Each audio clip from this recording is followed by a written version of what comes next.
Kinwestiyon sa Kamara ang umunay special treatment na ginawa ng mga otoridad sa driver na nag-counterflow sa EDSA busway nitong Hulyo. Imbes kasi na dalhin sa presinto, inihatid pa raw ang driver sa kondo nito. Nakatutok si Jonathan Andal. Naku, ako magmamanayo ba niyan? Counterflow to, counterflow. Sige, banggain mo lang. Ano dito?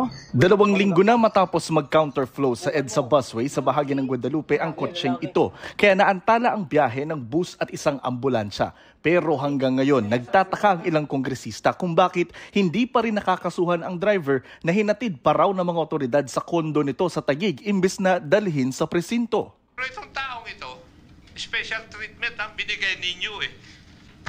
Inihatid nyo pa nga sa BGC eh. Definitely, we are not giving him special treatment. Meron po kaming pagkakamali and we apologize for that, Mr. Chair. Dapat dinala yun sa police station, dapat iniwan po doon. That's why kailangan po talaga retraining is essential here. Sabi ng MMDA, tinikitan nila ng reckless driving at illegal counterflow ang driver.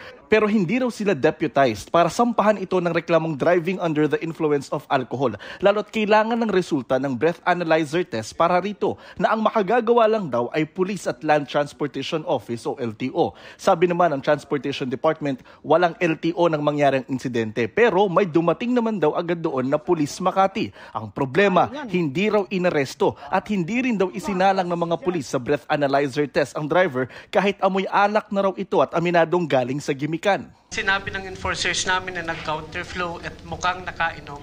But the police asked if nagre-resist daw ba yung driver. And they said hindi naman at maayos naman ang kausap. And though, sabi ng police, wala, di naman pala nagre-resist. So parang kaya nyo na yan. Sa pagdinig na bistong hindi nakapangalan sa nasangkot na driver ang kotse kundi sa kanyang nanay. Nang puntahan ng LTO ang address ng nanay batay sa Certificate of Registration ng sasakyan, wala naman silang nakitang bahay kundi bakanteng lote lang. Ay, sir, may problema rin LTO dyan. Tama? Opo. So, kasi napalsified yung documents nyo. Sabi ng LTO, nagbigay na ng paliwanag sa kanila ang driver ng kotse at submitted for resolution na raw ito.